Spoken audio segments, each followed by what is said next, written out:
এবার মেহরিনের বাবাকে চরমভাবে অপমান করবে মেহরিনের শাশুড়ি। বিস্তারিত জানতে সম্পূর্ণ ভিডিওটি দেখতে থাকুন।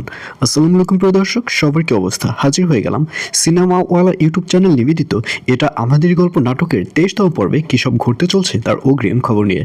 অলরাইট 23তম পর্বটি আরও বেশি ইন্টারেস্টিং হতে চলছে, কারণ এই পর্বে আপনারা দেখতে পারবেন অবশেষে ফাহাদের শ্বশুর বেড়াতে আসলে ফাহাদের শ্বশুরকে যথেষ্ট আপ্যায়ন করা হবে এবং খাবার টেবিলে ফাহাদের শ্বশুর খাবার খেয়ে বলবে, বাহ, খাবারটা তো অনেক সুন্দর রান্না হয়েছে, কে রান্না করেছে?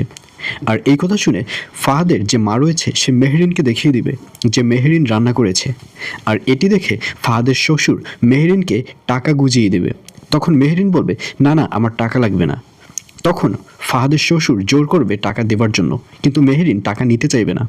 তখন ফাহাদের যে ওয়াইফ রয়েছে সে বলবে, না বাবা থাক, টাকা দিতে হবে না, উনি তো এখন চাকরি পেয়ে গেছে, ওনাদের এখন তো আর টাকার অভাব নেই, ওনাকে টাকা দিতে হবে না। আর এই কথা শুনে মেহরিনকে দেখা যাবে সে ওখানেও অপমানিত হবে।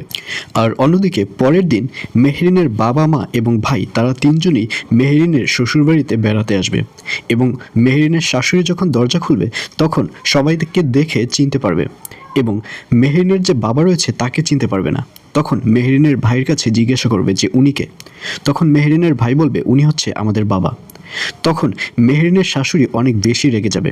মেহরিনের শাশুড়ি বলবে, মেহরিন না বলল যে তার বাবা নেই, তাহলে এই বাবা কোথা থেকে আসলো? যে মেয়ে তার বাবাকে স্বীকার করে না, তার বাবাকে পরিচয় দেয় না, এই মেয়ে জন্ম দিয়েছেন আপনি কিভাবে? এই বলে মেহরিনের বাবা এবং মেহরিন দুজনকেই অনেক বেশি অপমান করবে মেহরিনের শাশুড়ি। আর এছাড়াও থাকবে আরও আশ্চর্য সকল ঘটনা। সুতরাং সবাইকে এটা আমাদের গল্প নাটকের 23তম পর্ব দেখার আমন্ত্রণ রইল।